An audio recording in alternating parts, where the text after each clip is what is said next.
გაინტერესებს განსხვავებული აზრის მოსმენა, მნიშვნელოვანი მოვლენების ანალიზი, გამოცდილ წამყვანებთან და კომპეტენტურ სტუმრებთან ერთად.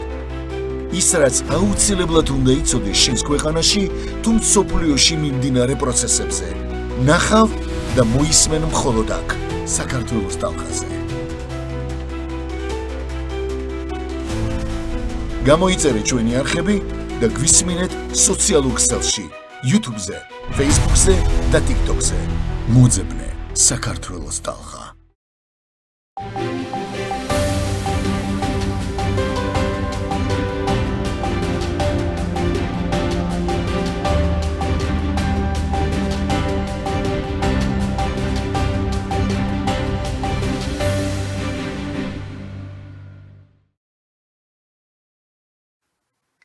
მოგესალმებით ძვირფასო მეგობრებო, დღეს ოთხშაბათია, ჩვენი გადაცემის ეთერშია გადაცემა ახალი პარადიგმა, რომელიც ეთმობა სამართლებრივ საკითხებს, იურისტის საათი იქნება ჩვენი გადაცემის, ასე ვთქვათ, მთავარი თემატიკა. დღეს ჩვენს ეთერში სასაუბროდ მოვიწვიეთ იურისტი შოთა მაკაცარია. მოგესალმებით შოთა, დიდი მადლობა რომ ხართ ჩვენი სტუმარი. რა თქმა უნდა, პირველ რიგში მინდა დავიწყოთ თქვენი იურიდიული ბიუროს წარდგენით. ძალიან საინტერესო, რაც მთავარია, ერთგვარად დიდი რეზონანსი აქვს თქვენ ბიუროს, მას შემდეგ ყოველ შემთხვევაში სოციალურ ქსელში ალბათ მაყურებელსაც არაერთხელ შეხვედრია მათ შორის თქვენი რეკლამები. ვახტანგიშვილი და მაკაცარია, ასე ქვია, იურიდიულ ბიუროს. ძალიან სამწუხაროა, რომ მეორე პარტნიორი, ასე ვთქვათ, ქალბატონი შორენა დღეს არ გვესწრება, თუმცა იმედი მაქვს, რომ მომავალში გვექნება მასთან საუბრის შესაძლებლობაც, მით უფრო რომ რა ვიცი, მართლაც ამ ახალგაზრდა იურისტზე ნამდვილი ლეგენდები მესმის უკვე არაერთისგან, როგორც მართლა ძალიან პერსპექტიული და რაც მთავარია, ვისაც ქონია ყოველ შემთხვევაში აი გამოცდილება თქვენს ბიუროსთან ურთიერთობის, ყოველთვის მხოლოდ დადებითი პასუხები, გამოხმაურებები არის ხოლმე. რა თქმა უნდა, არ არსებობს იურიდიული ბიურო, რომელიც საქმეების 100%-ს მოიგებს და ასე შემდეგ, მაგრამ ყოველ შემთხვევაში კეთილსინდისიერი დამოკიდებულება, რაც ალბათ ყველაზე მეტად ფასობს დღეს განსაკუთრებით ჩვენ სფეროში, არის ძალიან მნიშვნელოვანი და თქვენ ამით ხართ გამორჩეული. ასე რომ გვიხარია, რომ დღეს ხართ ჩვენი სტუმარი და გამოვთქვამ იმედს, რომ მომავალშიც ეს ჩვენი თანამშრომლობა გაგრძელდება, მით უფრო რომ ჩვენ გვაქვს ესეთი ფორმატი, იურისტის საათი, მუდმივად გვინდა რომ სამართლებრივ საკითხებზე გქონდეს ხოლმე მსჯელობა. მინდა პირველ რიგში დავიწყოთ აი უშუალოდ იურისტის პროფესიაზე საუბრით, იმ კუთხით, რომ იურისტობა საქართველოში ერთგვარად მოდაშია უკვე, ხო? ნუ ბოლო პერიოდში მე ამაზე ჩემი ახსნაც მაქვს, რომ ეხლა სახელმწიფოში სადაც არც წარმოება, არც არაფერი ქარხანა არ გვაქვს, არ არის ასე ვთქვათ, საწარმოო პროცესები და ინდუსტრიული ქვეყანა სამწუხაროდ აღარ არის ჩვენი ქვეყანა, რა თქმა უნდა, ისეთი ტიპის პროფესიებზე, როგორც არის ფიზიკოსი, ინჟინერი, ქიმიკოსი თუ სხვა ესეც სამეწარმეო პროცესში ჩართული პროფესიები, ნაკლებად მოთხოვნადი ხდება ხოლმე, რაც ასეთ სამომხმარებლო სფეროზე, სერვისებზე ზრდის შემდეგ უკვე მოთხოვნას და ასეთი ხუმრობებიც ალბათ თქვენს გაიგიათ არაერთხელ, რომ იმდენი იურისტი არისო, ქვაროის როლო ქუჩაში იურისტ შეიძლება მოხვდეს, რომ საკმაოდ რთულია ამ სფეროში თავის დამკვიდრება. მე ამას ჩემი მაგალითიდანაც შემიძლია ვთქვა. აი საინტერესო იქნება თქვენი აზრი ამ საკითხზე. რა სირთულეებთან არის ეს მართლაც დაკავშირებული? არის მართლაც ესე, რომ აი უბრალოდ ჩააბარე, გახდი იურისტი და ავტომატურად შენ უკვე გზა ხსნილი გაქვს. თუ ეს არის საკმაოდ რთული და ეკლიანი გზა.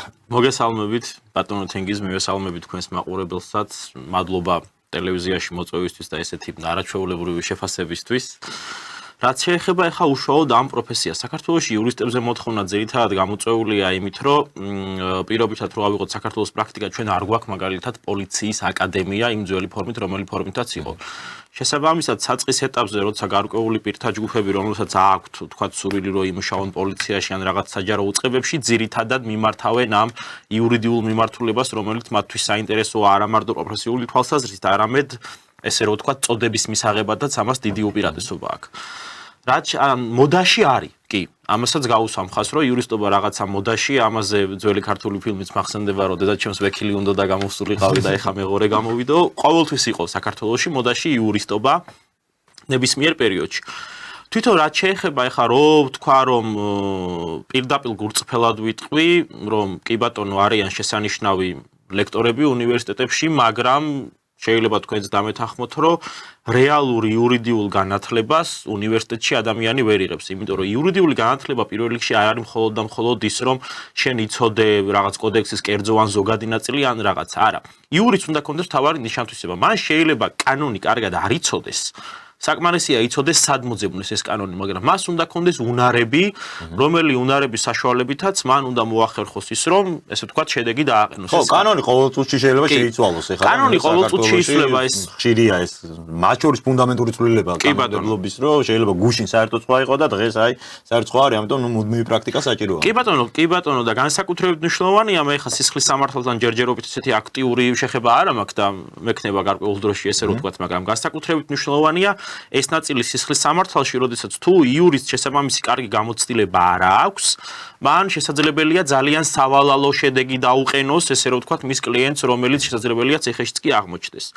თვითონ რაც შეეხება იურისტების უმეტესობა, ეხა მე ჩემს ირგვლივაც რომ მოვიხედო, ვინც უნივერსიტეტი დაამთავრა, ძალიან დიდი ნაწილი რატომღაც მიდის ეგრევე საჯარო სამსახურში, ეხლა ჩემი ძალიან ბევრი მეგობრები ძირითადად მუშაობენ საჯარო რეესტრში და აი მსგავსი მიმართულებებით ან აი გამგეობებში იურისტები რაღაცეები, ხო?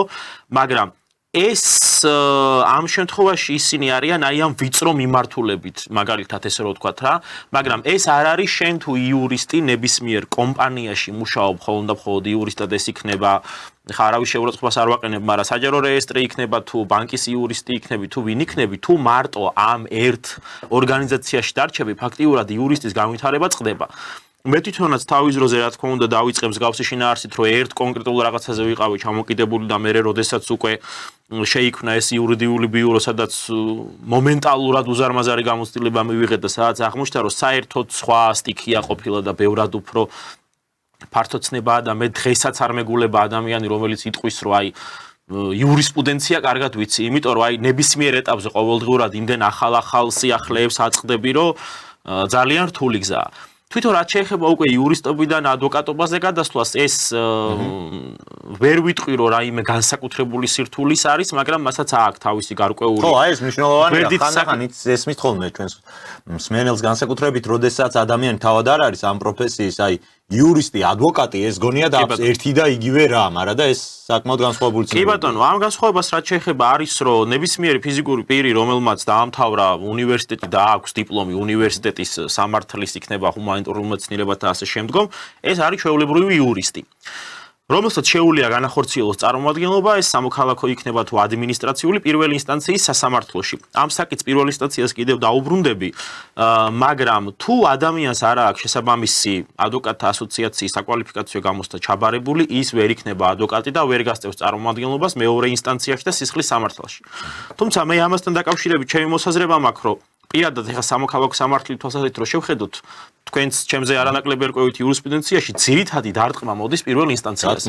იმიტომ რომ მტკიცებულებების წარდგენა, სარჩელის შედგენა, შეტანა, ფაქტობრივი გარემოებების მითითება, მოწმეთა გამოკითხვა და ასე შემდეგ, და როდესაც საქმე გადადის მეორე ინსტანციაში, ამ შემთხვევაში ხო ფაქტიურად უკვე ახალს ვერაფერს ვერ დაამატებ, თუ ეს ფაქტობრივი გარემოება ამტკიცებულება არ წარმოიშვა რაღაც მოგვიანებით და რაღაც საპატიო მიზეზი არ არის. მეორე ინსტანციაში ძირითადად დავა არის, რომ აი პირველმა ინსტანციამ რაღაც არასწორად რაღაც კანონი არ გამოიყენა, რაღაც ფაქტობრივი გარემოება არ შეაფასა სწორად, ან უარყოფითად შეაფასა და ასე შემდგომ. შესაბამისად, მე ცოტა მივეკუთვნები იმ ადამიანების ჯგუფს, რომლებიც თვლიან, რომ ეს არ არის თლად მოწესრიგებული საქართველოს ისე როგორც უნდა იყოს.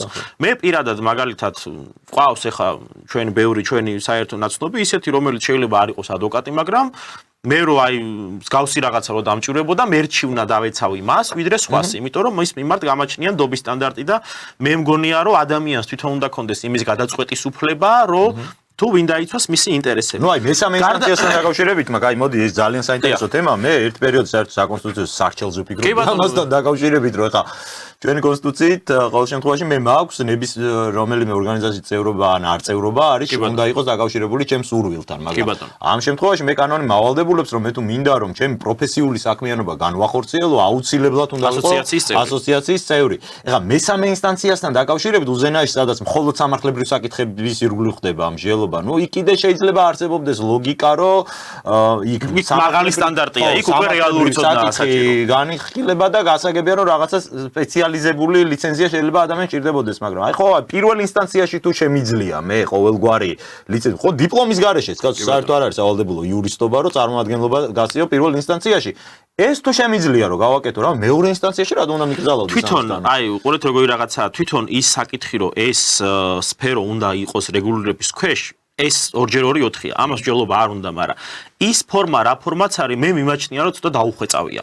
ანუ ცოტა რაღაცა სხვანაირი მიდგომაა ის, რომ ეს სფერო, ანუ ასოციაციის მიზანი მარტო ის ხო არ არის, რომ პირობითად მე შენ რაღაც ჩარჩოში მოგაქციო. არა, ასოციაციას აქვს თავისი ეთიკის კომისია, რომელსაც აქვს მშვენიერი ფუნქცია იმისი, რომ სამწუხარო ჩვენს რეალობაში ხშირად არის არაკეთილსინდისიერი ადვოკატები და ესე რომ თქვა, აი ამ ფილტრის გატარების რაღაცეები, გარკვეული ხასიათის სწავლებები, რაღაცეები, ანუ ასოციაციის საჭიროება ეხა არ მივეკუთვნები იმ პირთა წრეს, ვინც იძახის, რომ საერთოდ არ უნდა იყოს. არა, ასოციაცია უნდა იყოს, მაგრამ თვითონ ეს ფორმა და თვითონ ეს საკითხი, რომ რანაირად უნდა იყოს გადანაწილებული აი ეს ადვოკატის კომპეტენციის საკითხი, ხო, ეს უნდა იყოს სხვანაირად. მე მაგალითად ამასთან ყველაზე მარტივ წინააღმდეგობას და დისკრიმინაციას ვხედავ იმ ნაწილში, რომ საჯარო უწყებებს იქნება შპსეებო თუ ასე შემდგომ მათ თანამშრომლებს არც მეორე ინსტანციაში, არც მესამე ინსტანციაში არ აქვთ იმის ვალდებულება, რომ იყვნენ ლიცენზირებული ადვოკატი კი არა, საერთოდ იურისტიც კი იყვნენ, ხო?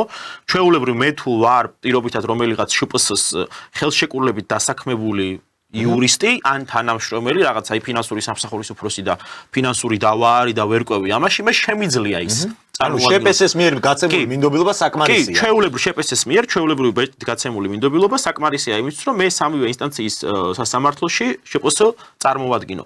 მაგრამ ეს შპს-ებთან მიმართებაში არ არის იმდენად ესე რომ თქვათ ტრაგიკული საკითხი.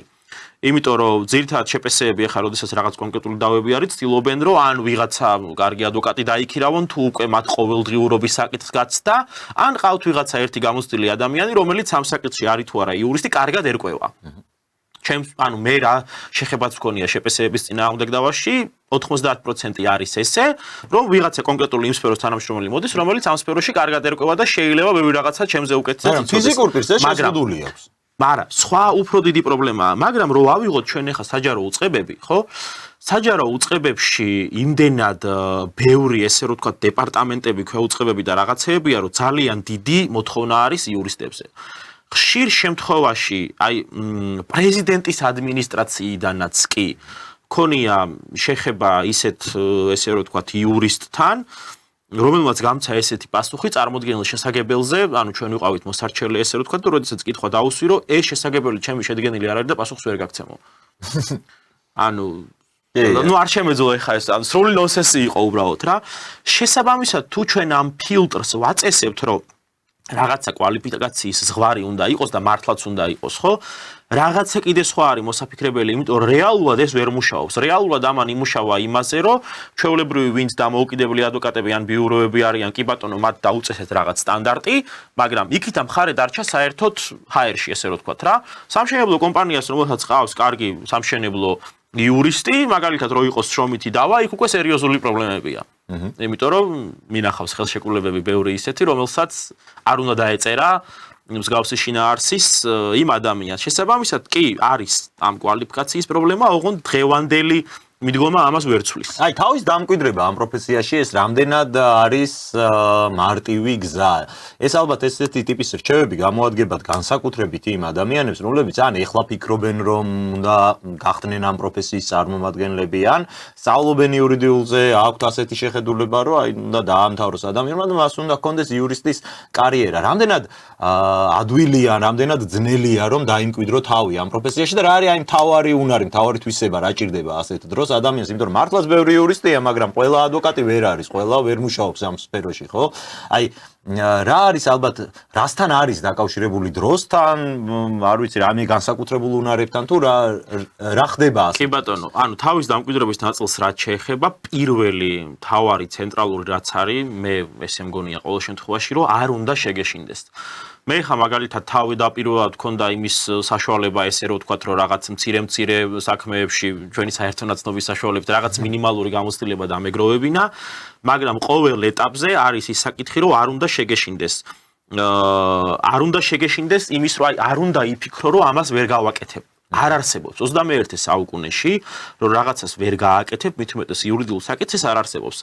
შეიძლება რაღაცაში არ კონდეს საკმარისი ცოდნა, მაგრამ დღეს ტექნოლოგიები იმდენად განვითარებულია, სასამართლო გადაწყვეტილებების ნახვა იმდენად ადვილია, პრაქტიკის ნახვა იმდენად ადვილია, ბოლოს 21 საუკუნეა აიღებ ტელეფონს, კოლეგას დაურეკავ რა. ნუ ChatGPT ვერ ვიტყვი, რომ ამ სფეროში ძალიან უსარგებლო ინსტრუმენტია ამ შემთხვევაში, მაგრამ ყოველ შემთხვევაში არ უნდა შეგეშინდეს და ყველაზე მთავარი არის ის საკითხი, რომ კლიენტი არ უნდა მოატყუო. სამწუხაროდ მე მინახავს ბევრი ისეთი ადამიანი, რომლებიც შეიყვანა იურისტმა შეცდომაში, ვერ ვიტყვი ესე რომ აი პირობითად რო ავიღოთ, აი ძალიან ხშირად მსმენია ესეთი რაღაც, აი ჩემთვისაც უთქვიათ კლიენტებს, რომ როგორ კაც გარანტიას არ მაძლევ. ანუ ფაქტია რომ ვიღაცები აძლევენ გარანტიას. ნუ გარანტიას გასაგებია რომ ერთის მხრივ კანონი გვიგზავნოს, მაგრამ მეორის მხრივ ლოგიკურად რო ავიღოთ, სასამართლოში გადაწყვეტილებას არ ვიღებ მე.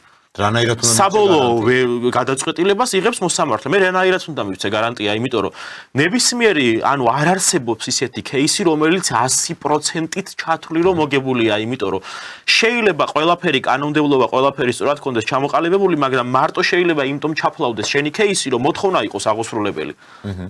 და ამ ნაწილიდან გამომდინარე სასამართლომ რაღაცა შენი სარჩელი არ მიიჩნიოს შესაბამისად. შესაბამისად, ანუ პირველი არის ის, რომ არ უნდა შეგეშინდეს, მეორე კლიენტი არ უნდა მოატყუო. დანარჩენს რაც შეეხება, ეხლა რა თქმა უნდა, თავიდან ძნელია ესე რომ ვთქვათ, კლიენტთა ბაზის შექმნა, მაგრამ 21 საუკუნე ამაშიც ფართო შესაძლებლობები მოგვცა, რომ TikTok-ი, Facebook-ი, ტელეფონის ნომერი ადვილად ვრცელდება, მერე ნუ მოყვება ყოველთვის ძველ კლიენტს, ახალი კლიენტი მოყვება, როდესაც ადამიანს ესე რომ ვთქვათ გულისხმიერად გაუწევ მომსახურებას, მას ყოველთვის მოყვება შემდგომი ნაბიჯები და შემდგომი მისი ნაცნობები, ანუ ძალიან ბევრი მაგალითია ამისი რა. ანუ კეთილსინდისიერება, ეს არის ერთ-ერთი კეთილსინდისიერება და არ უნდა გეშინოდეს და არ უნდა ჩათვალოთ, რომ ვიღაცა ჩემზე ძლიერია, იმას რაღაც 30 წლიანი საადვოკატო გამოცდილება აქვს, იმას თან ვერ ვიდავებ, ესე რომ ვთქვათ, არა. პირველ რიგში არის ის, რომ შენ უნდა მოიპოვო შესაბამისი ფაქტები, და სამართლებრივ ნაწილში არის უზარმაზარი ბაზა, მაცნეზე შეგიძლია ყველაფერი ნახო, პრაქტიკა ნახო, საერთაშორისო პრაქტიკა არის, შეგიძლია კითხო ვიღაცა ნაცნობს რაღაც, მაგრამ აი თუ ეს თავარი უნარები გააქვს, ერთი კეთილსინდისიერება რა თქმა უნდა, მეორე ის, რომ ფაქტების სწორად შეფასება და სწორი აზროვნება. აი ძალიან ხშირია ესეთი შემთხვევა მაგალითად, რომ მე არ ვემხრობი იმას, რომ კლიენტს უნდა დაუწეროს არჩელი და გაუშვათ სასამართლოში. არის ზოგი კლიენტი, რომელიც გარკვეული, ესე რომ ვთქვათ, ხარჯის შემცირების მიზნით იძახის, რომ მხოლოდ არჩელი დამიწერე და აი წარმოებაში მიაღებინე და всё. წარმოებაში ნებისმიერ არჩელს მივაღებინებ. 99% არჩელს წარმოებაში მიაღებინებ. იმიტომ რომ ამასთან დაკავშირებით არსებობს მათ შორის საკონსტიტუციო გადაწყვეტილება წარმოებაში მიღებასთან დაკავშირებით, ეს არ არის დიდი სირთულე. შეიძლება ერთხელ, ორჯერ, სამჯერ მოგიბრუნონ სარჩელი და მიაღებინო. ნუ ადმინისტრაციულში ხა ისედაც 99% წარმოებაში მიაღებინებ, ხო? და ამის შემდგომ გგონიათ ხოლმე რატომღაც აი ადამიანებს რომ სარჩელი თუ წარმოებაში მიიღო სასამართლომ და მათ შორის უზრუნველყოფა გამოიყენა, ის აუცილებლად დაკმაყოფილდა, მაგრამ ანუ ესე არ არის. რეალურად პროცესზე შეიძლება ისეთი რაღაცა მოხდეს, ერთმა სიტყვამ ისე შეგიცვალოს ყველაფერი, მე პირადად მქონია პრაქტიკაში ეგეთი შემთხვევა. 9 პროცესი ქონდა ამ საქმესთან დაკავშირებით, ძალიან დიდი кейსი იყო, ესე რომ ვთქვათ. და მოსამზადებელი ხდომის დასრულების ეტაპზე ჩემი კლიენტის ერთმა ნათქვამმა სიტყვამ, ერთადერთმა ნათქვამმა სიტყვამ მთლიანად შეცვალა საქმის მიმდინარეობა და უბრალოდ ჩამოიშალა ყველაფერი, ესე რომ ვთქვათ რა. შესაბამისად ის რომ მე შენ აი აქ ეხა ალიმენტს ყველაზე ნაკლებად ეხება ეგეთი სარჩელი, მაგრამ ნუ პირობით ალიმენტის შემთხვევაში არის ხშირად ეგ ისინი, რომ აი სარჩელი მომიზადეთ და მეწავალ რომ ანუ ერთი სიტყვაც კი მნიშვნელოვანია. შესაბამისად ბევრი საკითხია ისეთი, რომელიც ესე რომ ვთქვათ, წარმომადგენლობა საჭირო არის მათ შორის წარმომადგენლობა უფრო მნიშვნელოვანია, უფრო მნიშვნელოვანია ვიდრე ბიუროკრატიული ნაწილი, იმიტომ რომ ბიუროკრატიულ ნაწილს ყოველთვის შეცვლი მოსამზადებელი ხდომის დასრულებამდე. ანუ წერილობით ნაწილს ახალმტკიცებულებას დაამატებ რაღაც, მაგრამ იქ შეიძლება შენ მოწინააღმდეგე მხარემ ისეთი რაღაცა არგუმენტი მოგიყვანოს, რომელსაც არა მარტო ისჭირდება, რომ შენ რაღაც ფაქტობრივი გარემოება იცი და ამით მას ესე რომ ვთქვათ, ეს არგუმენტი გამოურიცხო, არა, რაღაც სხვანაირი იურიდიული მიმართულებაც სჭირდება ამას და თუ ეს ცოდნა არა გაქვს, რთულია ეხა, როდესაც ფინანსური დავები არის რაღაც და ესე შემდგომ, ანუ ძალიან რთულია ესე ვთქვათ, რომ საქმე სასურველი შედეგი დააყენო და მერე უკვე როდესაც პირველ ინსტანციის ეტაპს გაცდება, მეორე ინსტანციაში ვეღარ შეცვლი ვერაფერს. მეორე ინსტანციაში მხოლოდ იმაზე იდავებ, იქ მოდიან უკვე და იქ იძახიან, რომ აი პირველ ინსტანციაში მე თვითონ ვიყავი და მეორეში აი ადვოკატი მჭირდება. იქ რამის შეცვლა თუ რაღაცა აი მოსამართლეს არ გამოეპარა იქ რაღაც ესე არა იმე ახალი გარემოება არ გამოიკვეთა ახალი გარემოება ძალიან იშვიათია ხა მე ჩემს პრაქტიკაში ერთადერთხელ მქონდა ესეთი შემთხვევა ადმინისტრაციულში როდესაც ახალი გარემოება გამოიკვეთა როდესაც გამოაცხადა მოსამართლემ გადაწყვეტილება მანამდე 15 წუთით ადრე ესე რო ვთქვათ ამას შეცვალა მთლიანად საქმის ბედი იმიტომ რომ ადმინისტრაციული კიდე სხვა მიმართულებაა და იქ ნებისმიერი ეტაპიდან შეიძლება უკან დაბრუნდება მაგრამ სამოქალაქოში ეს ბევრად სრულად არის მოსამზადებელი ხტომა მორჩა გადავიდა მთავარ ხტომაზე მორჩა დამთავრებული ახალს ვერაფერს ვერ დაამატებ დაამატებ იმ შემთხვევაში თუ მეორე მხარეს თანხმობა გაქვს რომელსაც ვერ მიიღებ რა თქმა უნდა ვერ მიიღებ და არავინ არის სულელი რომ მოგწეს ასე ვთქვათ იმის შესაძლებლობა რომ შემდეგ მოუგო პროცესი რა მაინტერესებს აი ისე თქვენ ბიუროსთან დაკავშირებით მეკნება მე მინდა რომ გადავიდეთ აი უშუალოდ შრომის სამართალთან დაკავშირებით სადაც ვიცი რომ ძალიან დიდარი გამოცდილება გაქვთ და ჩვენი მაყურებლისთვისაც ეს თემები საინტერესო არის თქვენ ახლა აი ამ ბიუროში გაქვთ როგორც სამოქალაქო ისე ადმინისტრაციული მიმართულება გვაქვს ახლა და მომავალი წლიდან გვექნება უკვე ანუ აპირებთ რომ მათთვის სამართალშიც ყავს ჩვენ პარტნიორები ესე რომ ვთქვათ უბრალოდ ჩვენ დღეის მდგომარეობით ამ ბიუროში ვართ ორი დამფუძნებელი ჟორენა ვახტანგიშვილი და შოთა მაკაცარია რომლებიც ვართ ეს კონკრეტული ბიურო მაგრამ თუმცა როდესაც სისხლის სამართლის საქმეების საკითხი დგება ჩვენ ჯერჯერობით სამოქალაქო მიმართულებით ვართ სისხლშიც გადავინაცვლებთ უბრალოდ სამოქალაქო ადმინისტრაციული და სისხლშიც გადავინაცვლებთ ამ შემთხვევაში ყავს პარტნიორები რომლებიც ესე რომ ვთქვათ ჩვენზე შემიძლია ვთქვა რომ ყველანაირად ბევრად ძლიერები არიან მათ შორის სამოქალაქოში ყველა ბიურო ეგრე მუშაობს ისედაც ხო ნუ მე ჩვენ ყოველ შემთხვევაში მე გამიმართლა არ შემიძლია ეს არ აღვნიშნო კონკრეტულ სახელს და გვარს არ დავასახელებ უბრალოდ ისეთ ადვოკატთან მომიწია შეხვედრა რომელმაც ეს თავისი 30 წლიანი გამოცდილება ესე რომ ვთქვათ უცებ გაგვიზიარა ჩვენ ამან რა თქმა უნდა დიდი გავლენა მოახდინა რა თქმა უნდა და სხვა შორის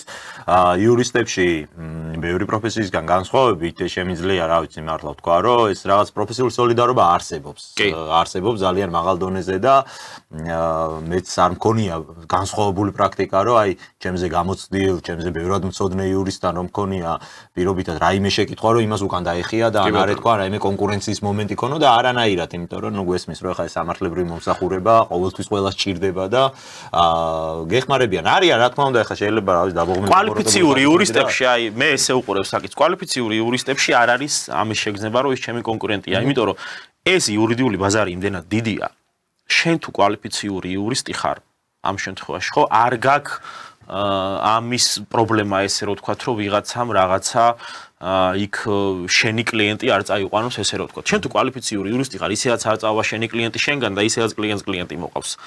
ესეთია პრაქტიკა და თუ ეხლა წარმოვიდგინოთ, რო ვიცი რომ ეს კაცი კარგად მომემსახურა, კაი კაცია, სასურველი შედეგი დამიყენა, ეხლა რაც არ უნდა ვიღაცა მითხრას რომ აი კაც მაგარი იურისტია, რატო წავალ აგერ. პირიქით მე ხარ რასაც უყურებ ჩემზე გამოცდილ იურისტებს ესე რომ ვთქვათ და ადამიანებს რომლებიც აი 5 და 10 წელი არიან, ანუ არათ კონკურენცია ვერაუდიან უბრალოდ საქმეებს. მე მყავს ერთი ნაცნობი, რომელსაც დღეში 5-6-7 პროცესი აქვს ხოლმე დღეში. ყოველდღიურად. ხო, ყოველდღიურად, იმიტომ რომ ძალიან ძლიერი ადვოკატია ესე რომ ვთქვათ და შესაბამისად მოთხოვნა მასზე არის. აი ხა საქართველოს სხვათა შორის ძირითადად ეგეთი კარგი ადვოკატები ნაკლებად გაპიარებულები არიან. კი, ხო? კი, მე რასაც უყურებ ახლა, აი რამოდენიმე გაპიარებული ადვოკატი ვიცი. იმ პერიოდში, როდესაც მე თვითონ საკმარისი გამოცდილება არ მქონდა ამ მიმართულებით, მეგონა რომ ისინი უძლიერესები იყვნენ, ესე რომ ვთქვათ, მაგრამ როდესაც ამ სამართლო სისტემაში ამოვყავი თავი, ესე რომ ვთქვათ და მომიწია ვიღაცებთან ურთიერთობა, ძირითადი ადვოკატები, ნუ სახელებს და გვარებს არ დავასახელებ, ვინც არიან აი ძალიან ძლიერები, მათი 90% არ არის ისეთი, რომ ცნობადი არა, ამიტომ რეალურად არ ჭირდებათ. ხო, ადამიანს რომელსაც 5 და 7 პროცესი გაქვს დღეში, ახლა რა შეგჭირდება რეკლამა. არც გაქვს TikTok-ზე უპასუხე რეკლამაზე და TikTok-ებზე იფიქრე. კი ბატონო. ძალიან საინტერესო არის. მინდა გადავიდეთ ჩვენი დღევანდელი გადაცემის ასე ვთქვათ ცენტრალურ თემაზე, ეს არის შრომის სამართალი. შრომის სამართალი არა ზოგადად, უბრალოდ შრომითი ხელშეკრულება, დასაქმებულის, დამსაქმებლის უფლებები, მათი ასე ვთქვათ, როგორ არის ეს ყველაფერი მოწესრიგებული ჩვენი შრომის კანონმდებლობით და რა თქმა უნდა ალბათ თქვენს და ჩვენ მაყურებელსაც არაერთხელ გაუგია ამ ხრივ კრიტიკა, მათ შორის რომის სამართლის, რომ არ არის ბევრი რამე სწორად მოწესრიგებული, რომ ერთი მხარის უფლებებს იცავს კანონი, მეორე მხარის უფლებები არის ნაკლებად დაცული, ან შეიძლება პირიქით კანონი ძალიან სწორად არის რეგულირებული, მაგრამ პრაქტიკაში ხდება სხვანაირად და ამის საშუალებასაც იძლევა, რა თქმა უნდა, როგორც ჩანს კანონში რაღაც ხარვეზები, რომ არაკეთილსინდისიერმა ან დამსაქმებელმა ან დასაქმებულმა კანონის მოთხოვნებს აუაროს გვერდი. პირველ რიგში მოდი ვთქვათ, რამდენად აქტუალური არის ზოგადად შრომითი დავები ქვეყანაში არის, ხო, აქტუალური რამდენადაც ვიცი. ოჯახური დავების სამშენებლო დავების შემდგომ არის ყველაზე მეტი, ესე რომ ვთქვათ, შრომითი დავები. პირველ რიგში გამოწვეულია ეს იმით, რომ საქართველოში სამწუხაროდ, დამსაქმებელი კომპანიების 90% ძალიან კაბალური ხელშეკრულებები აქვთ ეხა.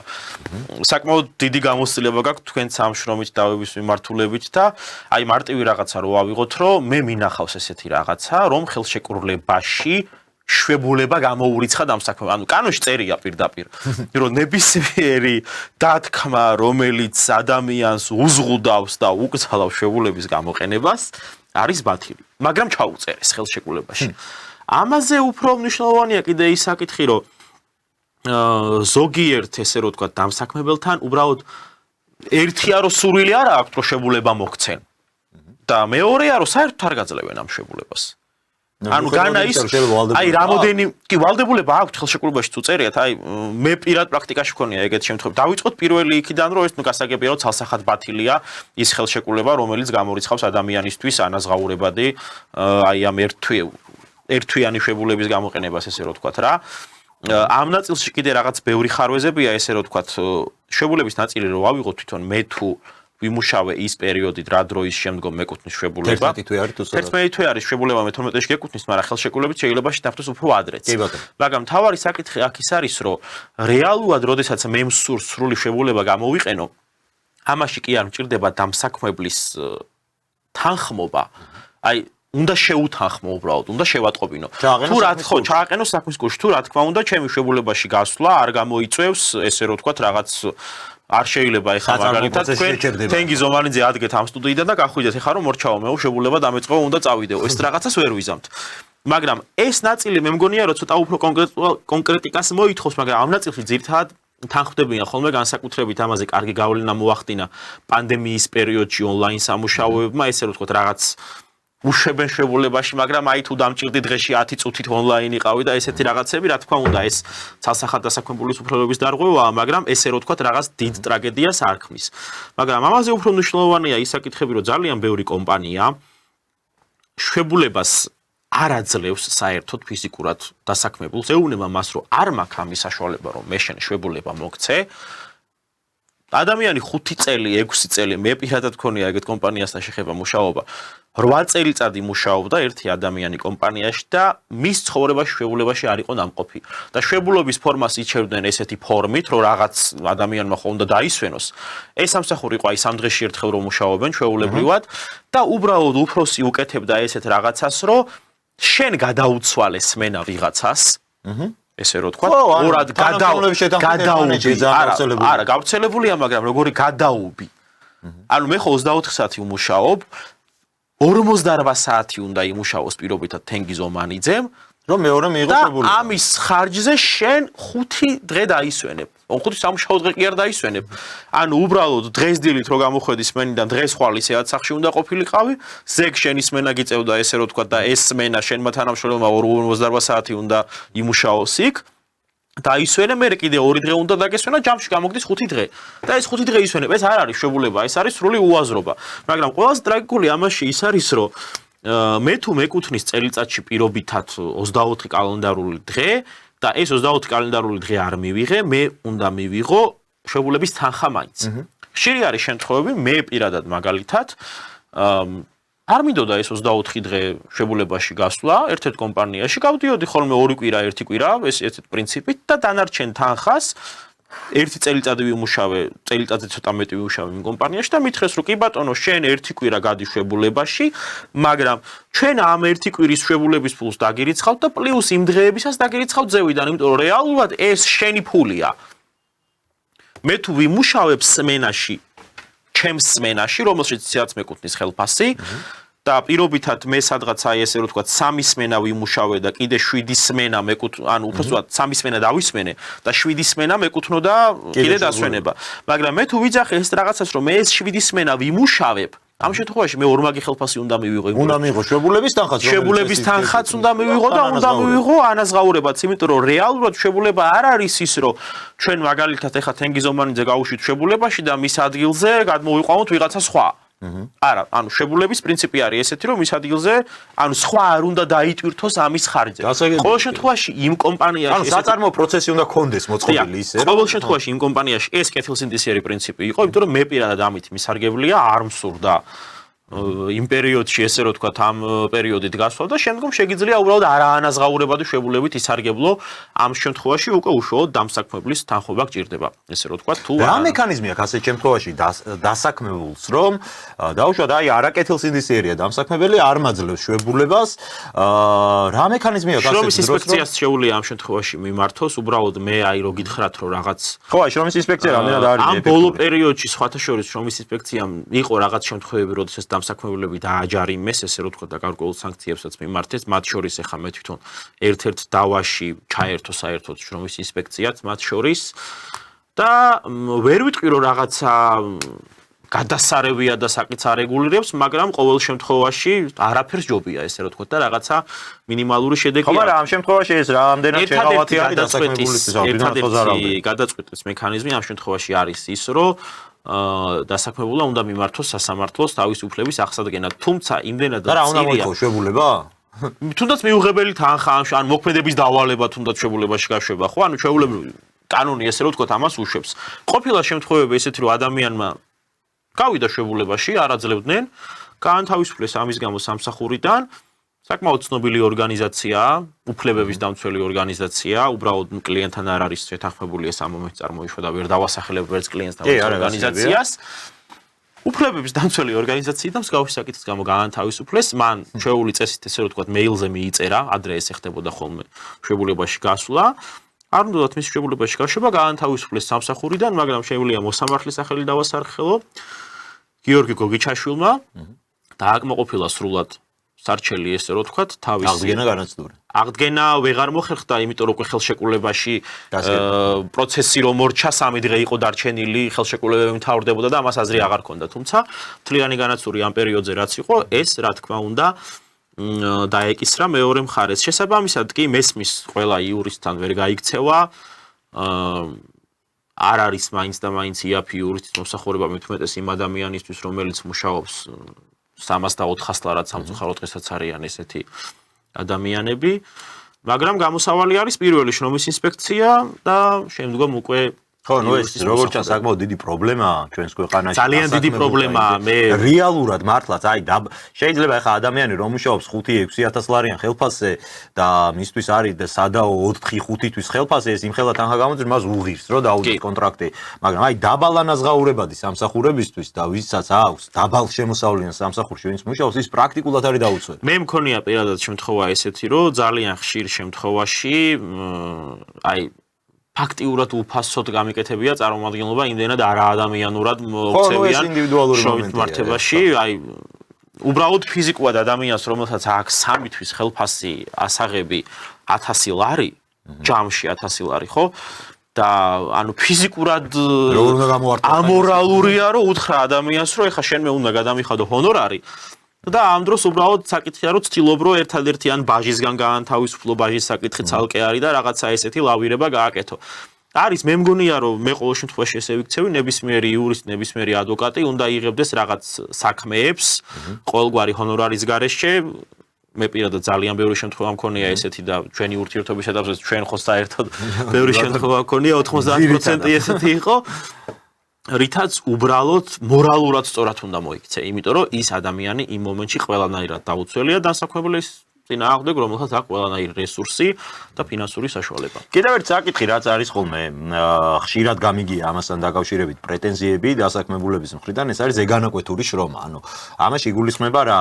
შრომა მათ შორის აი სახელმწიფოს მიერ გამოცხადებულ დასვენების დღეებში მაგალითად ან ზედმეტი საათების შრომა. რამდენადაც ვიცი კანონმდებლობით ისედაც არის. მკვდარი ჩანაწერია ჩემი აზრით ეს კანონმდებლობით. მოწესრიგებული არის, რომ კვირაში რაღაც საათების რაოდენობა თუ სწორად მახსოვს 40 საათი არის სტანდარტულ სამსახურებში განსაზღვრული, არ უნდა აჭარბებდეს 40 საათს. თუ აჭარბებს, ის უნდა ჩაითვალოს ზეგანაკვეთურად. ზეგანაკვეთურის ანაზღაურება როგორ ხდება? კანონით ეს არის, რომ ან უნდა იყოს თანხით, ანუ დანამატით ხელფასით, ან დამატებითი დასვენების დროის მიცემით. აი, რამდენად არის პრაქტიკაში? დამატებით დასვენება მე არ ვსვენია ვინმესთვის რომ მიეცათ, დამატებით ხელფასს რაც შეეხება, უბრალოდ საათში 50 წუთს დაგიმატებენ, სხვარი არ არსებობს. არ არსებობს, ანუ ზღვარი არ არსებობს, რაღაც მინიმალურ თანხას დაგიმატებენ, რის საფუძველზეც შეიძლება შენი ხელფასი გაიზარდოს 3 ლარით და 25 თეთრით. და შესაბამისად შენ ზეგანაკვეთური ანაზღაურება მიღებული გექნება. საქართველოში არ არის ამის პრაქტიკა და მათ შორის მე როგორც ვიცი, ამაზე ადრე მიმუშავია. ბევრ ევროპულ ქვეყანაშიც არ არის, უბრალოდ იქ ესეთი რაღაცა უბრალოდ მათთვის მორალის საკითხია. ეხლა გერმანიაში პირობითად ის რო ზეგანაკვეთურ სამსახურზე ხელფასი საათში 3 ცენტი არ უნდა დაუმატო, ეს იციან. იქ შრომის ბაზარი სიმხელა არის, რომ ის ადამიანი ელემენტარულ მორალის გარდა კონკურენციაა, რომ წავა და სხვაგან დასაქმებია. უბრალოდ აი საქართველოში აი ხა ძალიან ერთის მხრივ რთულია რომ ვიღაცას დაუწესო მინიმალ ეხა მიდიოდა საუბარი რომ მინიმალური სახელფასო ზღვარი დაწესდესო რა.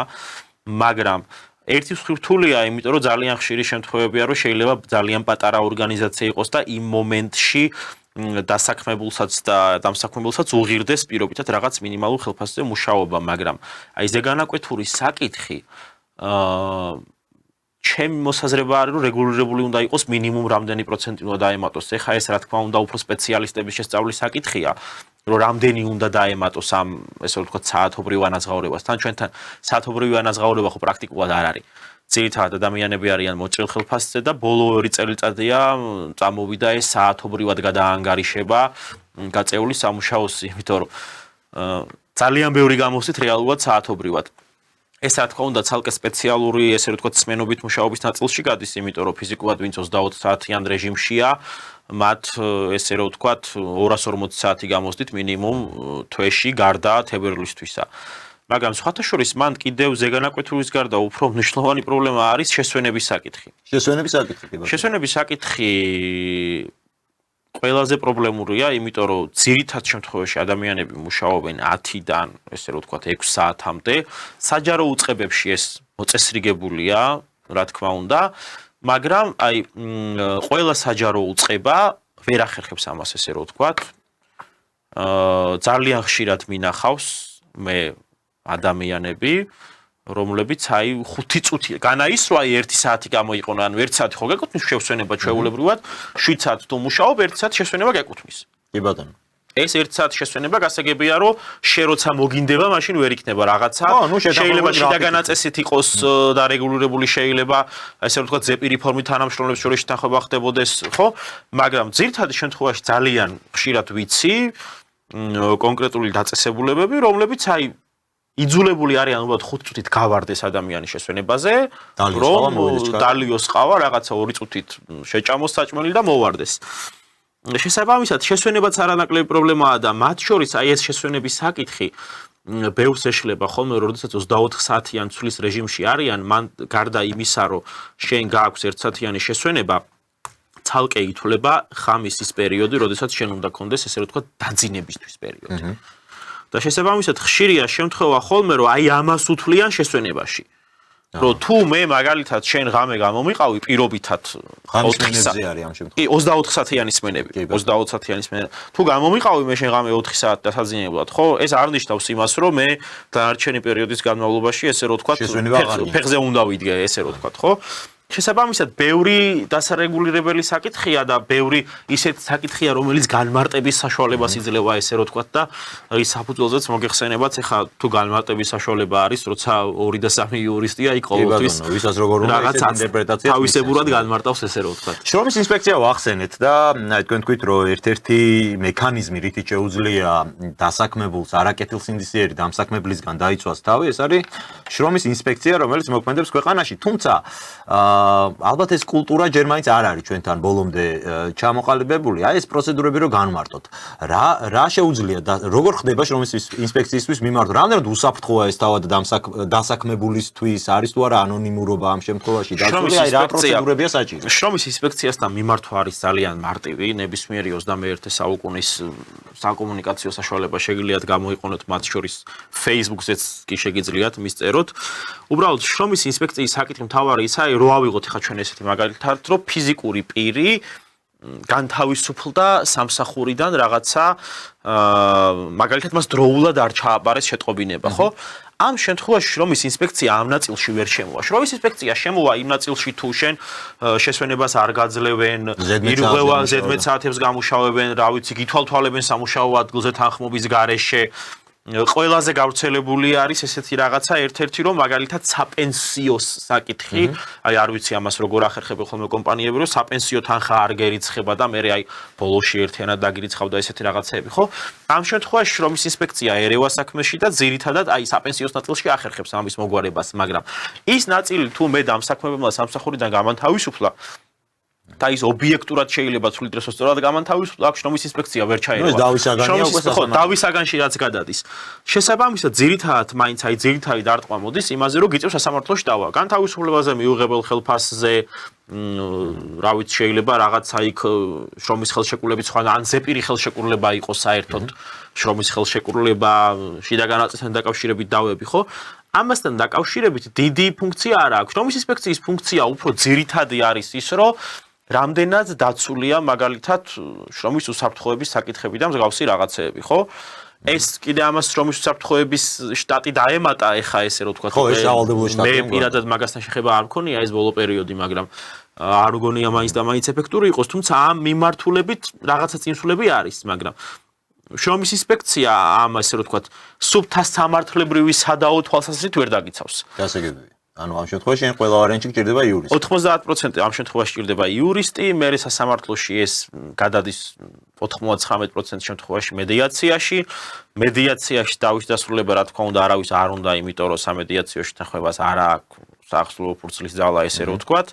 მერე ბრუნდება ისევ სასამართლოში და გავდივართ ამ ბიუროკრატიას რის შემდგომაც. რა შეიძლება გაიწელოს წლობითაც?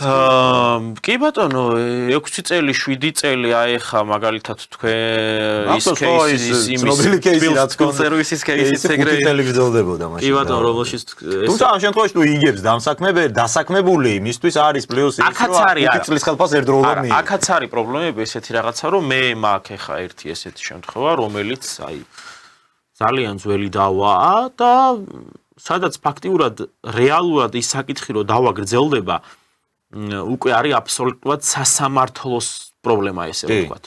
და ამ შემთხვევაში ხარის პოზიცია არის ის რომ კანონმდებლობით სამოქალაქო დავა დასრულდეს 2 თვეში. თან მithumetes შრომით დავებზე რამდენიც მახსოვს შემჭიდროებული ვადებია. კი ბატონო, შრომით დავებზე შემჭიდროებული დავებია, მაგრამ აი მე ხა შრომით დავები ერთადერთი შემთხვევა მქონდა, როდესაც 6 თვეში დავასრულე. დანარჩენი ძირითადად აი ხა ბათუმს უჭირს განსაკუთრებით ძირითადად მომართვა არის თბილისი და ბათუმი. აი ბათუმს უჭირს განსაკუთრებით, რომ მოსამართლეების რაოდენობა აბსოლუტურად არასაკმარისია.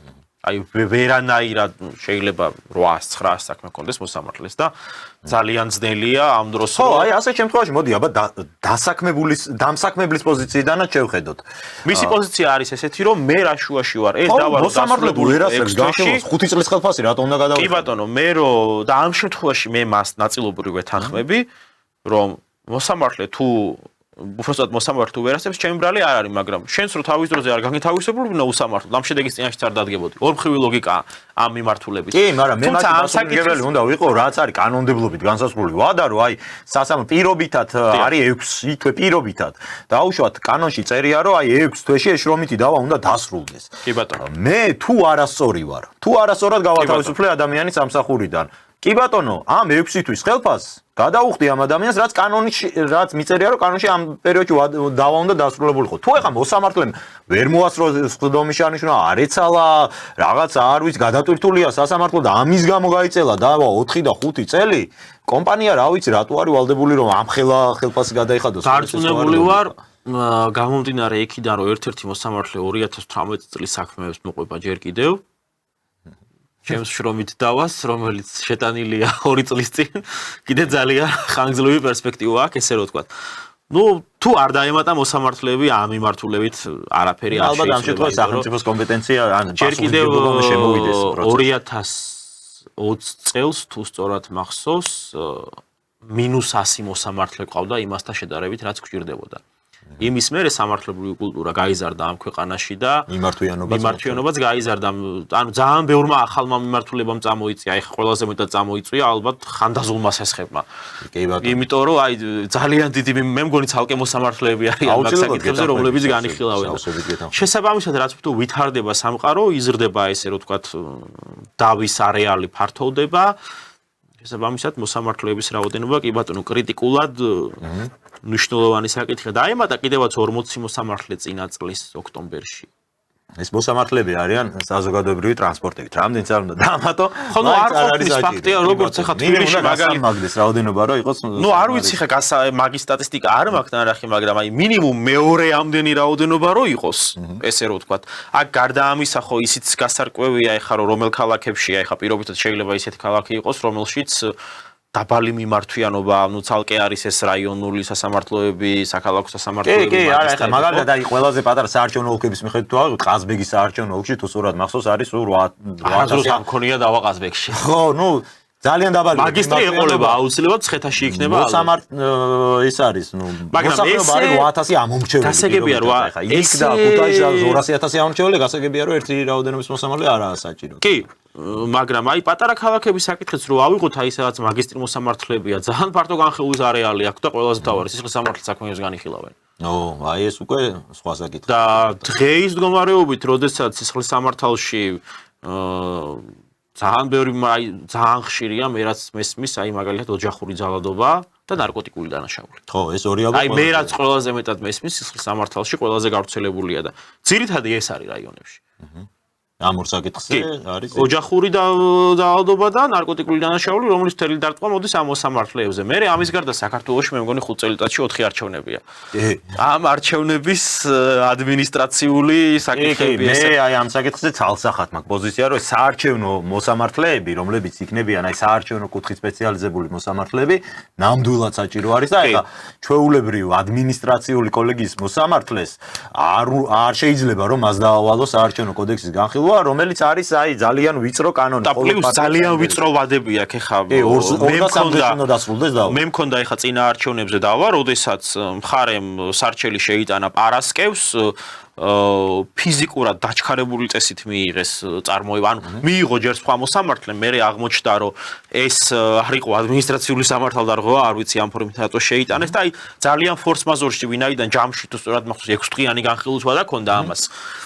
მიიღეს წარმოებაში ყველაფერი და სადღაც ხამის 10 საათზე დამირეკეს მე რომ იყო სარჩელი შემოსული და დილის 11-ის ნახევრამდე განმესაზღვრა ვადა შესაძლებელი შემოსატანად, იმიტომ რომ დილის 11 საათზე უკვე პროცესი იყო. კი, არა, ნუ საარჩევნო. ანუ ესეთ ვადებში რაც არ უნდა ძლიერი მოსამართლე იყო თუნდაც და რაც არ უნდა კარგად იცოდეს საარჩევნო კოდექსი, ხო ამ შემთხვევაში რაღაცა ელემენტარული ფაქტობრივი გარემოებების შეფასება გჭირდება, ესე რომ თქვა. არც მოსამართლეს არ იცოდინება კაცო და ვერც გაამყუნებ, ვინც არ არის ამ მიმართულებით სპეციალიზებული, საარჩევნო კოდექსი ყველა არჩევნების წინ იცვლება, ახალი წესები შემოდის ყველა არჩევნების წინ აბსოლუტურად. ეხლა მოსამართლე რომელსაც არ აქვს ეხლა 4 წელი ამ საქმესთან შეხება არ ქონია, საერთოდ არჩევნებთან შეხება არ ქონია და შენ იმას ავალებ რომ ყველა შენი სხვა საქმე გადადია სასწრაფოდ ეს უნდა განიხილოთ და თან 2 დღეში უკვე კანონიერ ზალაში უნდა იყოს გადაწყვეტილება. 2 დღეში საქმე უკვე გადაწყვეტილება უნდა გამოაცხადო და შემდგომ ამას 2 დღიანი გასაჩივრებიცვა და აპელაციაში და იმანაც 2 დღეში უნდა დაამთავროს. ანუ ჯამში 6 დღე არის სრულად საქმის დასამთავრებლად. ნონსენსია. მარაზმია, კი და იმიტომაც არის რომ ეს საარჩევნო დავების საკითხი. არა მარტო საარჩევნო დავები, ეხლა მაგალითად სამშენებლო დავებიც უკვე აქტუალური ხდება, იგივე სამეწარმეო დავები. აი სამეწარმეო დავებს ეხლა მე რასაც უყურებ საკმაოდ ესე არ არის მარტივი საქმე, ესე რომ ვთქვათ და აი ესეთი ვიწრო მიმართულება ჭირდება. შესაბამისად ეხლა მოსამართლეების საკითხი კი ბატონო, რაოდენობაც გასაზრდელია, მაგრამ ამ მიმართულებითაც სპეციალიზირებული მოსამართლეები. როგორც ვიცით, სასამართლოში საქმეებიც დაყოფილია კატეგორიების მიხედვით, ესე რომ ვთქვათ რა. და შესაბამისად თუნდაც ეს საარჩევნო დავები რაღაც კონკრეტულ მოსამართლეებს ნაწილდება, რომელსაც შედარებით მეტი გამოცდილება აქვს, თუმცა კონკრეტულად ამ მიმართულებით სპეციალისტები არ არიან. არ არის. ანუ მე არ მსმენია ეგეთი რაღაცა ალბათ მოსამართლეები არიან.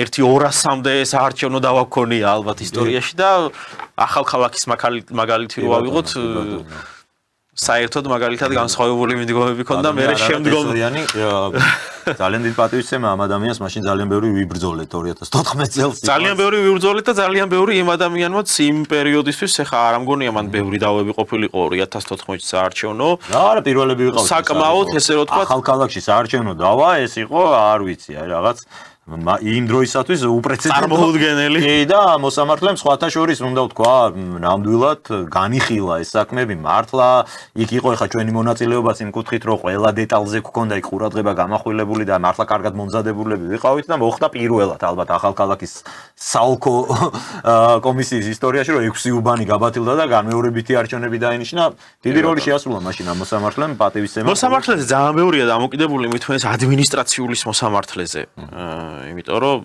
ყველაფერი შეუძლია ფაქტიურად ადმინისტრაციას. მინდა აი სანამ გვაქვს რამდენიმე 5 წუთი არის ეთერის დასრულებამდე დარჩენილი, ყველაზე მთავარი საკითხი აი შრომიდავებზე რაც არის, ეს არის შრომითი ხელშეკრულების შეწყვეტის წესი. როდესაც დასაქმებულს ათავისუფლებს დამსაქმებელი თანამდებობ ასე ვთქვათ დაკავებული პოზიციიდან. რა შემთხვევაში წარმოიშვება კომპენსაციაზე არის ხოლმე, ხო? ამ შემთხვევაში ძირითადად მოთხოვნა და აი როგორია მე ამ ყველაფრის გასაჩივრების წესი რა შეუძლია კი ბატონო პირველ რიგში აი სამსახურიდან განთავისუფლება ანუ პირველი ავიღოთ როდესაც ხელშეკრულებას ვადა ეწურება ამ შემთხვევაში ცალსახად გასაგებია რომ ხელშეკრულებას ვადა ეწურება და ისედაც გააქვს მოლოდინი წინასწარაც გატყობინებენ ამას შეიძლება 2 კვირით ადრე წერილობით შეტყობინებაც გაკეთდეს იმასთან დაკავშირებით მე შენ აღარ გიგრძელებ ხელშეკრულებას თუმცა ამასაც შემდგომ ის რომ მე აღარ გამიგრძელე ხელშეკრულება და შემდგომ სხვას დაუდე იგივე თანამდებობაზე ეს ცოტა უფრო სიღრმისეული საკითხია და ამ ხუწუთში ვერ მოვასწრეთ, მაგრამ თვითონ რაც შეეხება, როდესაც ხელშეკრულება წყდება ვადაზე ადრე, ამ შემთხვევაში მნიშვნელოვანი საკითხია ის, რომ გაკეთდეს შესაბამისი წერილობითი შეტყობინება. მე მინიმუმ 1 თვით ადრე უნდა შეგატყობინო იმის შესახებ, რომ წყვეტ შენთან სამართლებრივ ურთიერთობას, ხო? ამ შემთხვევაში თუ ვაკეთებ შეტყობინებას, მე წარმომოშობა იმის ვალდებულება, რომ შენზე გავწიო არანაკლებ 1 თვის ანაზღაურება, ესე რომ ვთქვათ, სახელმწიფო, იმიტომ რომ მე შენ ვადაზე ადრე გიწყვეტ, 1 თვით ადრე გატყობინებ, ეს 1 თვე შეგიძლია იმუშაო, მაგრამ დამატებით უნდა გადაგიხადო 1 თვის კომპენსაცია. ამას რა თქმა უნდა 90% შემთხვევაში არავინ არ იხდის ამ 1 თვის კომპენსაციას, არც 1 თვით ადრე უმეტეს შემთხვევაში არ გატყობინებენ ამას. დილით მიდიხარ სამსახურში და აღმოაჩენ უბრალოდ რომ განთავისუფლული ხარ, ან Facebook-ის Messenger-ში მოგწერენ ამას. თუ 3 დღით ადრე ხდება შეტყობინება, საერთოდ თვიანი კომპენსაცია. კი ბატონო, ეხა გავყვეთ თვითონ ეტაპობრივად კომპენსაციის ნაწილამდე, რომ ჯერ ეს კომპენსაცია სასამართლოთი რომ მიიღო, ამის მნიშვნელოვანია, რომ მოითხოვო ესე რომ ვთქვათ ურთიერთობის შეწყვეტასთან დაკავშირებით სამსახურებიდან განთავისუფლების ბრძანება ესე რომ ვთქვათ ეს სამსახურების განთავისუფლების ბრძანებას რომ მოითხოვთ შემდგომ რაც ჩაგბარდებათ მის შემდგომ მას გასაჩივრების ერთთვიანი ვადა აქვს ესე რომ ვთქვათ მაგრამ შეიძლება დამსაქმებელმა საერთოდ ესე რომ ვთქვათ არ ჩაგაბაროთ ეს განთავისუფლების ბრძანება ამ შემთხვევაში ჩვეულებრივ შეგიძლიათ იმ პრინციპით გააკეთოთ რომ დაელოდოთ მას ესე რომ ვთქვათ 1 თვე ანუ რო გაუგზავნეთ თქვენ შეტყობინება, ჩააბარეთ მას, ანუ ამ მიმართულებით გავყვეთ ერთ მიმართულებაა, როდესაც მან გამოგიგზავნათ განთავისუფლების ბრძანება და რომელსაც უკვე უშუალოდ დასაჩივრეთ სამსახურში განთავისუფლების ბრძანებას და აყენებთ მოთხოვნას ან სამსახურში აღდგენაზე, ან განაცდურზე, ან კომპენსაციაზე,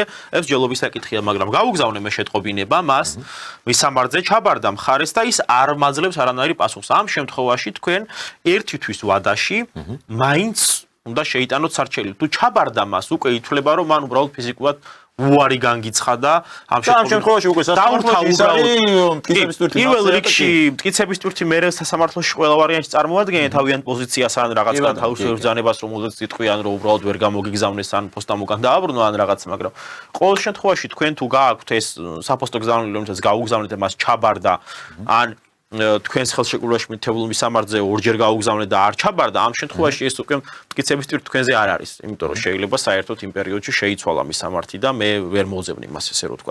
ამ შემთხვევაში შეგიძლიათ მტკიცებულების უზრუნველყოფის მიმართულებითაც წახვიდეთ, მაგრამ ეს უკვე ბევრად დიდი პროცედურული ნაწილია ესე რომ ვთქვა. გასაგებია, ანუ რო შევჯამდეთ, თუ კი ადამიანს ათავისუფლებენ სამსახურიდან, არა, ბოდიში დავამატებ, არავითარ შემთხვევაში, აი ძალიან ხშირად არის ესეთი შემთხვევა, რომ დაწერე განცხადება და შენიც წადი. ხო, აი ეს არის ძალიან აი ეს არის ყველაზე გავრცელებული მეთოდი. ეს საერთოდ სისხლის სამართლის დანაშაულია. სამსახურიდან წასვლის იძულება სისხლის სამართლის დანაშაულია, ანუ მქონდა ეგეთი პრაქტიკა მაგასთან დაკავშირებით, რომ ადამიანზე ახდენენ ზეწოლას, რომ დაწერე განცხადება და წადი. ეს უნდა იცოდეთ ძვირფასო მაყურებლებო, ვინც ხართ დასაქმებული, თუ კი დამსაქმებელი თქვენგან ითხოვს, რომ თქვენ დაწერე განცხადება და წადი, ის ცდილობს ამით პასუხისგებლობა აირიდოს, იმიტომ რომ თქვენ თუ თქვენ ხელი დაწერთ, რომ გამათავისუფლეთ სამსახურიდან, მე ვერაფერს ვეღარ მოითხოვთ. მისი მიზანია, რომ აი ამ მდგომარეობაში აღმოჩნდეთ თქვენ, მაგრამ თუ თქვენ ამას გაიძულებთ და თქვენ ამის დამადასტურებელი დოკუმენტი, ჩანაწერი არა აქვს მნიშვნელობა გააქვთ, ეს არის სისხლის სამართლის დანაშაული, რის გამოც შეგიძლიათ პირდაპირ მიმართოთ პოლიციას, რომ აი დამსაქმებელი მაიძულებს, რომ დავწერო სამსახურიდან წასვლაზე განცხადება და ამის გამო ეს ამ ადამიანს დაიჭერენ ციხეში და ეს იქნება აბსოლუტურად სამართლიანი. მათ შორის ამ შემთხვევაში უკვე შრომის ინსპექცია საკმაოდ ეფექტურია ამ შემთხვევაში, იმიტომ რომ დაგეხმარებიან ყველაფერში, ესე რომ ვთქვათ, რომ ამ მიმართულ არავითარ შემთხვევაში აი ძალიან ძველი პრაქტიკა, აი მე რაც მახსოვს, რომ ხშირია შემთხვევა ესეთი რაღაცა, რომ აი განცხადება დამაწერინეს. ანუ არავითარ შემთხვევაში არ უნდა დაწერო განცხადება საკუთარი ნებით, თუ რა თქმა უნდა შენი დანაშაული არ არის და მართლა შენი ნებით არ გინდა წასვლა. ანუ შეიძლება საერთოდ მომენტალურად გაგანთავისუფლოს დამსაქმებელმა ყოველგვარი გაფრთხილების გარეშე და მართალი იყოს და თუ ეხა მე მაგალითად ჩემი არასწორი მოქმედებით რაღაც კომპანიას 2 მილიონიანი ზიანი მივაყენე და დამსაქმებელი მეუბნება რომ მე შენ ანუ ყველა ვარიანტში უნდა გამიშვას ეხა და მე მაინც უნდა გაგიშვა და შენ თუ გინდა ეხლა აი მორალური თვალსაზრისით რო შევხედოთ რომ განთავისუფლების ბრძანებით არ წახვიდე, ამ შემთხვევაში შეიძლება რაღაცა იფიქრო, მაგრამ იურიდიულად მან განთავისუფლების ბრძანება უნდა გამოსცეს და ამით უნდა გაგანთავისუფლოთ სამსახურიდან. არანაირი ის რომ იმისათვის რომ შემდგომში პრობლემები არ შეგექმნას, რა ეს მოსაზრება არის, რატომღაც რომ თუ ერთი სამსახურიდან გამომიშვეს, აი მეორე სამსახურში მუშაობას ვერ დავიწყებ. დღეს არავის ვის აინტერესებს ძალიან ბევრი შემთხვევა მქონია ესეთი რომ რა ვიცი, გამინთავისუფლებია სამსახურიდან განთავისუფლების ბრძანებები, მაგრამ ის ადამიანები ზუსტად ანალოგიურ მსგავს კომპანიებში მუშაობენ და მათ შორის იგივე კომპანიაში დაბრუნებულან. ეს აღარ არის ის. იმიტომ რომ ძალიან ხშირია რომ შეიძლება რაღაც კონკრეტულ ხელმძღვანელთან უთანხმოება, აი მენეჯერის დონეზე ესე რომ ვთქვათ რაღაც და შემდგომ იგივე კომპანიაში ნათელი მაგალითია მყავს ერთი ესეთი კლიენტი, რომელიც გაანთავისუფლეს სამსახურიდან, ვიდავეთ მიიღო კომპენსაცია, იმ სამსახურში მე ვეღარ დაბრუნდა კადრი არ იყო, წავიდა სხვა ორგანიზაციაში დაიწყო მუშაობა მსგავსში და შემდგომ ისევ ამ კომპანიაში დაბრუნდა. კი ბატონო და არანაირი პრობლემა. არანაირი პრობლემა არ არის. ადრე იყო ეგ რომ ხო რომის სიგნაკს გაგიფუჭებდა ასე ჩაგირტყამდნენ ამას რომ. დღეს რა თქმა უნდა ასეთი პრობლემები არ არის, ასე რომ ძვირფასო მაყურებლებო, თუ კი ვინმე აიძულებს დასაქმებულს რომ ის ავიდეს სამსახურიდან და აწეროს განცხადება, ეს არის სისხლის სამართლის დანაშაული დამსაქმებლის მხრიდან და ამაზე სამართალდამცავ ორგანოებს ექნებათ შესაბამისი რეაგირება. დიდი მადლობა მინდა გადაგიხადოთ ჯოთა გადაცემაში მონაწილეობისთვის. გისურვოთ წარმატება, გამოვთქვა იმედი რომ მომავალშიც მე მგონი ძალიან საინტერესო საუბარიც გამოგვივიდა, საინტერესო ეთერიც გამოვიდა, მათ შორის ჩვენი მაყურებლისთვისაც იქნებოდა ასეთ ტიპის საკითხებზე, ასე ლაივ რეჟიმში ხარისხიანი კონსულტაციის მიღება. დამატებით ვიტყვი რომ თუ კი ვინმეს ექნება სურვილი და აქვს ასე ვთქვათ მსგავსი ტიპის დავა და ექნება სურვილი რომ აი ჩვენი პარტნიორ ბიუროსთან ასე ვთქვათ ერთ-ერთ პარტნიორ ბიუროსთან გაიაროს კონსულტაცია შეგიძლიათ მოგმართოთ, მოგწეროთ და საკონტაქტო ინფორმაციას ბუნებრივია მოგაწვით. დიდი მადლობა გისურვებთ. დიდი მადლობა თქვენ მოწვევისთვის. მადლობა. კარგად ბრძანდებოდეთ, შეგახსენებთ იურისტი შოთა მაკაცარია იყო ჩვენი გადაცემის სტუმარი. მეც დაგემშვიდობებით მომავალ შეხვედრამდე კარგად ბრძანდებოდეთ.